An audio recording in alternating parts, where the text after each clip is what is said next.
Hello guys, मैं तमाम जनजाति के लिए एक पैगाम देना चाहता हूँ।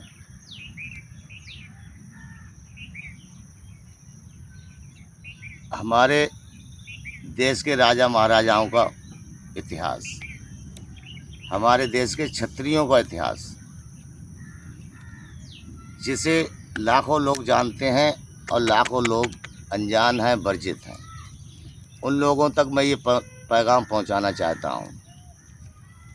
हमारे देश हिंदुस्तान में दो सूबे ऐसे थे, ऐसे भी हैं जिनका नाम एक उत्तर प्रदेश है, एक मध्य प्रदेश। उत्तर प्रदेश और मध्य प्रदेश की दोनों सीमाओं के बीच में एक ज़िला है जिसका नाम है बुंदेलखंड। बुंदेलखंड ज़िले में एक गांव पड़ता है जिसका नाम है ग्राम महोबा। ग्राम महोबे में श्री आला ऊदल का जन्म हुआ था। श्री आला ऊदल के पिताजी का नाम जसराज था। उनकी माताजी का नाम श्री देवलदे था। श्री देवला के नाम से भी जानते थे।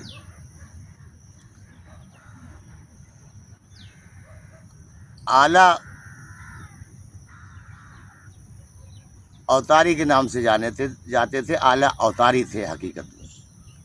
और उन आला की बात कर रहा हूँ जिन्होंने श्री राजा पृथ्वी सिंह चौहान की बेटी देवी बेला के गौने में हाहाकार मचा दिया था।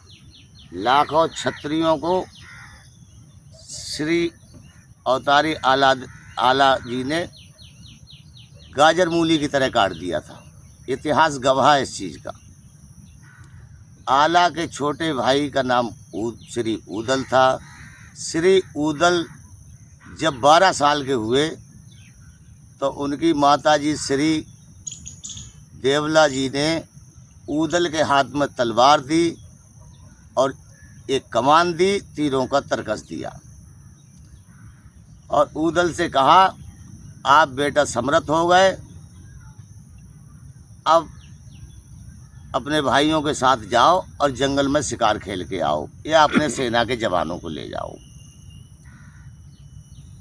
श्री ऊदल की माताजी श्री देवला ने एक घोड़ा भी दिया था श्री ऊदल के लिए। घोड़े का नाम था रसबैंदुल। रसबैंदुल उनके घोड़े का नाम था। श्री ऊदल घोड़े पर सवार होके अपने साथियों के साथ जंगल में शिकार खेलने चले जाते हैं। जंगल में शिकार खेलते खेलते ऊदल एक हिरन के पीछे पड़ जाते हैं। हिरन उन्हें मार नहीं मिलता। हिरन का पीछा करते करते काफ़ी दूर निकल जाते हैं जंगल में, तो वो किसी दूसरे शहरपनाह में पहुंच जाते हैं।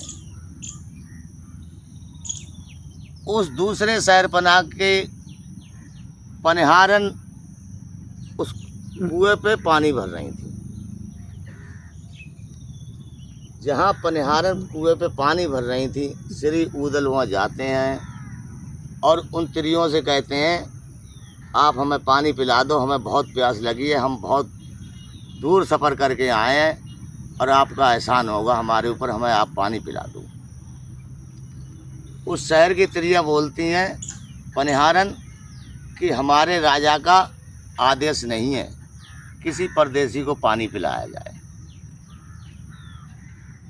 श्री ऊदल बहुत कुछ उनसे रिक्वेस्ट करते हैं, लेकिन वो इस बात को नहीं मानती, क्योंकि उनका राजा का आदेश ही नहीं था किसी परदेसी को पानी पिलाया जाए।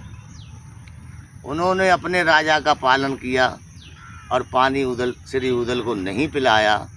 वो अपने कल से लेके अपने शहर की तरफ जाने लगी। श्री ऊदल ने अपने कंधे से कमान निकाली और तीर लगाए और वो सारे पनिहारियों के पीतल के कलसे फोड़ दिए। सारा पानी निकल के ज़मीन पर गिर गया। सारी तिरियाँ घबरा के राजा के दरबार में पहुंची। वहाँ के राजा मामा महल थे।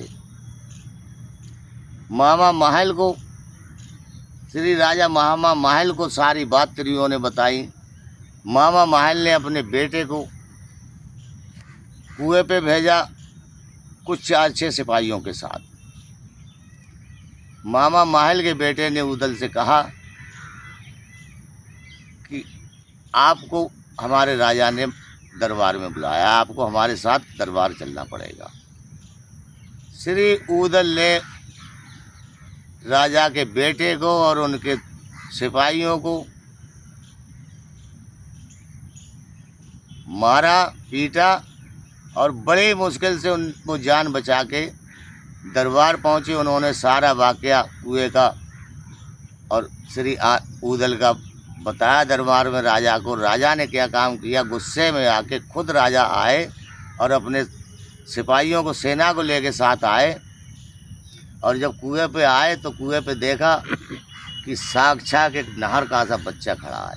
इस बात का आधार ने सबूत दिया है कि उदल साक्षात नहर जैसा खड़े थे।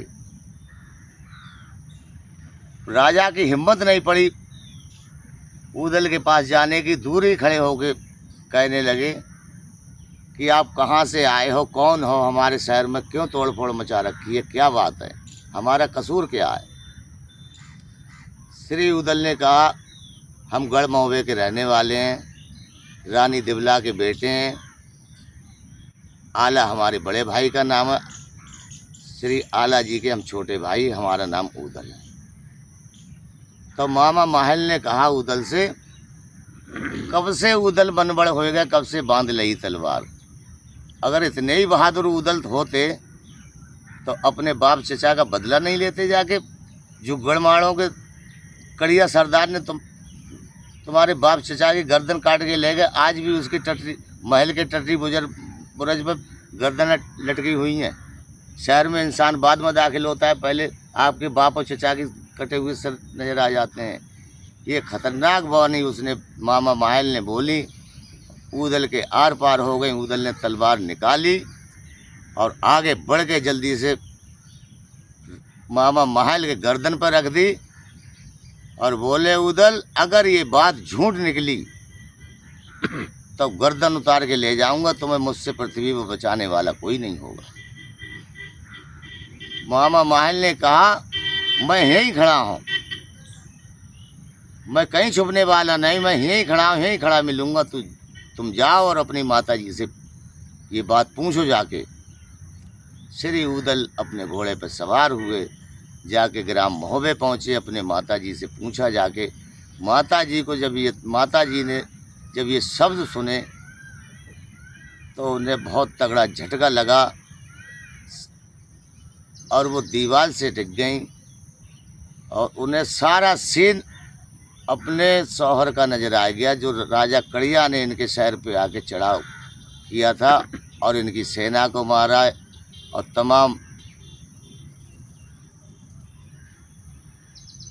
तमाम क्षत्रियों को मारा। इनके बाप चचाओं को गर्दन काट के ले गया, हाथी घोड़े ले गया। वो तमाम मंजर श्री रानी दिवला जी की आंखों के सामने घूमे गया, उन्हें चक्कर आ गए। उन्होंने अपने आप को संभाला बैठ के। फिर श्री उदल से कहा, ये बात बताने का अभी वक्त नहीं आया है बेटा, जिस दिन आप समर्थ हो जाओगे, इस लायक हो जाओगे, ये बात हम खुद अपने सच्चाई तुम्हें उस राज की बताएंगे कि तुम्हारे बाप और चचा के साथ क्या हुआ था। उदल इस बात को नहीं माने, बिलच गए। उन्होंने तलवार निकाली और अपने गर्दन पर रख ली और कहा, माता जी अगर ये सच नहीं बताओगी कि हमारे बाप चचा के साथ क्या हुआ था तो हम अभी अपने प्राण त्याग देंगे। उनकी माता जी घबरा गई। उन्होंने श्री उदल जी को अपना उस युद्ध का सारा सच बताया।